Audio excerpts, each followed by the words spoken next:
Farming isn't just about growing food.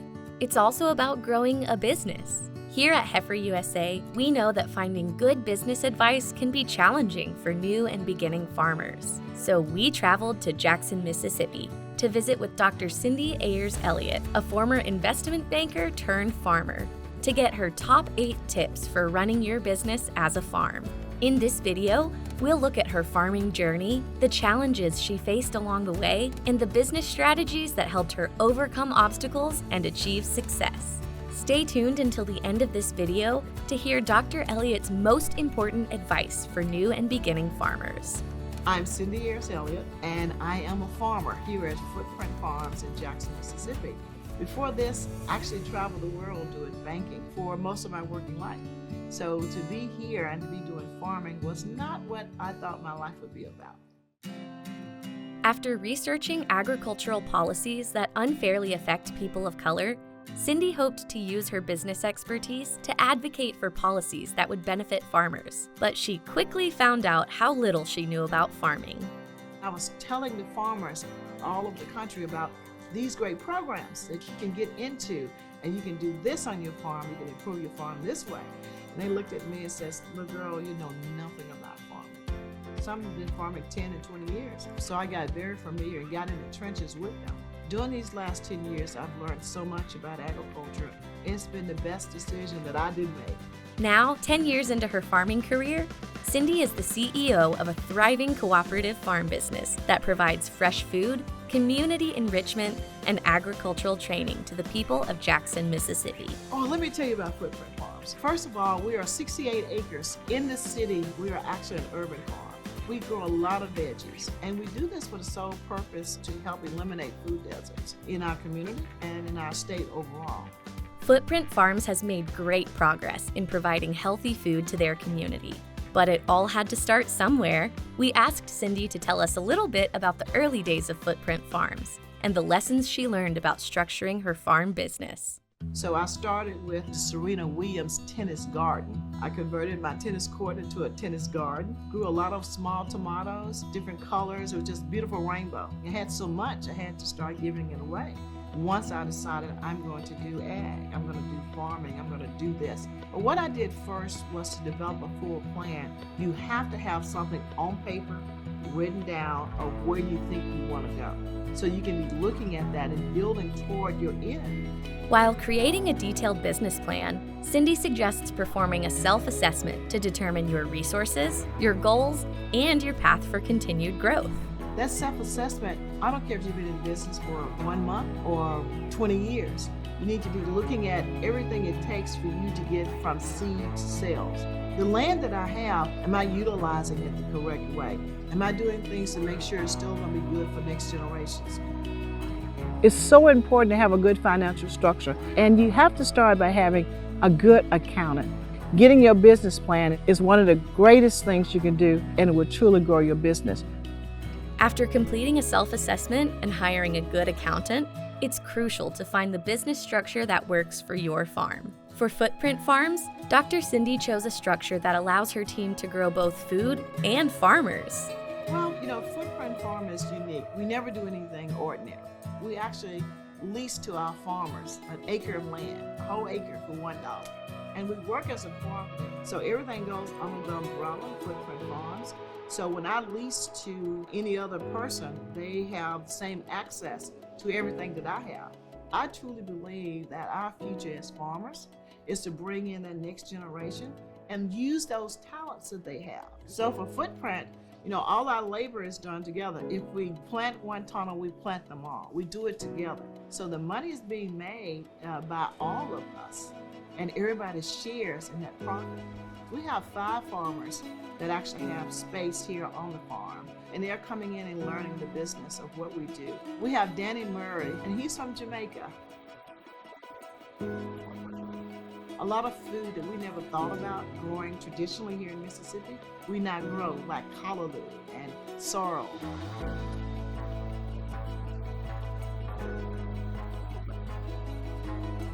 What I see right now in the path that we are setting for this is more than one footprint. I want my farmers to be ready in the next 5 years to have their own farm. 10 other farms, and they're doing well. And they're addressing the need for food in our community.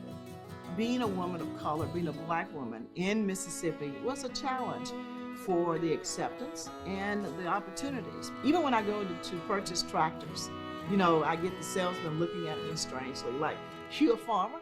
Yes, I am. I am, and I'm proud to be a farmer. But I go in so I can help break some of those stereotypes. I'm going in specifically, this is what I want to look at. And I've done my research on it. They have a whole different approach after speaking with me, and they look at me a little differently afterwards. And yes, I go in with my pearls. We have to break those glass ceilings of what a farmer's supposed to look like and who you're supposed to be and how many acres you're supposed to have. And usually it puts you at a disadvantage being a woman of color. That's the reason we have to look at being at the table when policies are written and to change some of the ones that are out there right now. Dr. Cindy's story illustrates a pivotal message for new farmers. Learn agricultural policy and advocate for small, locally owned farms. The more I researched, the more I found, the more policies I did. I said, okay, I can do it, you can too. Dr. Cindy's years of experience in investment banking taught her profitable, sustainable growth strategies, which she used to build her business at Footprint Farms. Her best tip for farm finance? Use your resources. When we're talking about finance, it's very important that you know what funds are available to you and to apply for them. You also need to be looking at the availability of programs. So there's a lot of areas, there's a lot of organizations, there's a lot of farm groups that are out there now. And some of the places you can go to, of course, is your USDA office in general. Go to some of your community-based organizations. Go into your universities, especially universities, and see it's not just loan money that's out there. There's a lot of practice dollars. For instance, fencing. There's money available for fencing. There are high tunnels. A lot of our high tunnels for our farmers is a part of USDA NRCS. Natural Resource Conservation Services is one of the agencies that you definitely want to work with because they're responsible for taking care of the earth, the land, the water, and the air. And that's what a lot of farmers do, take care of all of those. A lot of money is out there to help, but you got to know where it is and how to ask.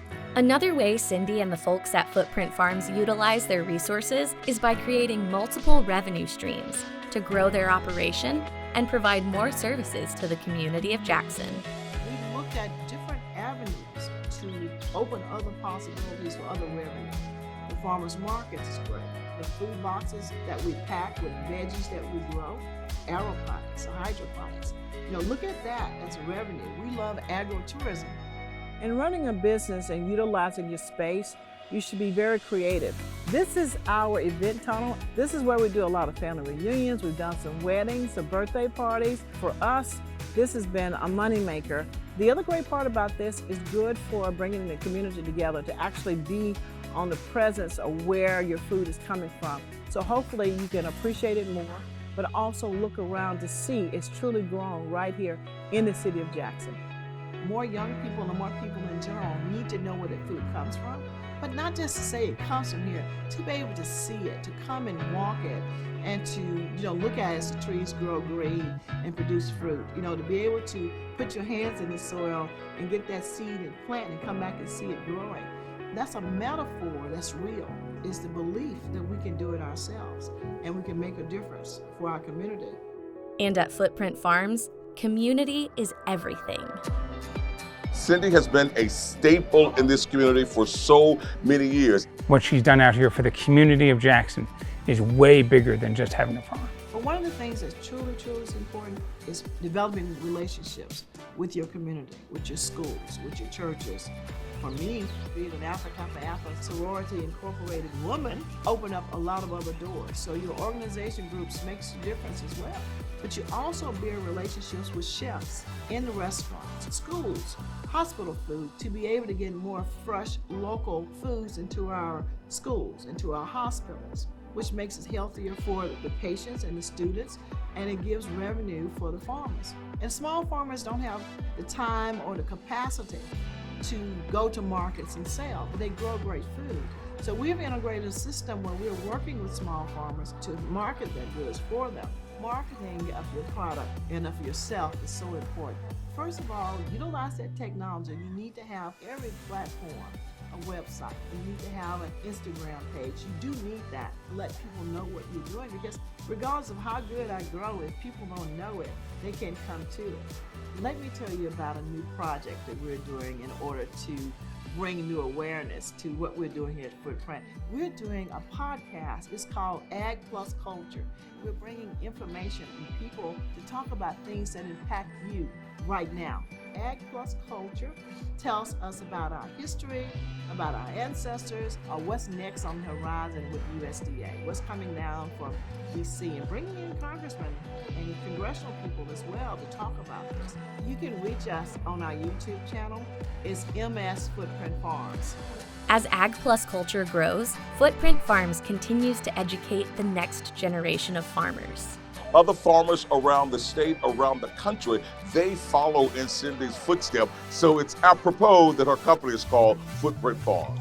I think it's important for these kids to see that someone that looks like them is out here producing these fruits and vegetables, and the city is doing a great job to provide that for this community and other communities surrounding us. Footprint Farms is it's an amazing place. It really is much more than a farm. It's a community development center. It really is. From humble beginnings in a tennis court garden to an established farm that provides jobs, education, and high-quality, affordable food to their local community, the journey of Footprint Farms has been nothing short of extraordinary. So we want to know, what is Dr. Elliott's most important piece of advice for new and beginning farmers? So if you're thinking about becoming a farmer or ag producer, understand what farming is. Make sure you have a plan and you weigh this out. But I encourage you to be open to new ways of farming, to bring healthy foods for yourself and for your community, and make money as well. Are you ready to start making money from farming? Check out this video featuring Grass Grazed Farm in North Carolina to learn how to start your own regenerative farm from scratch. Or jump right in like Dr. Cindy and learn how to grow 10,000 pounds of tomatoes with this video.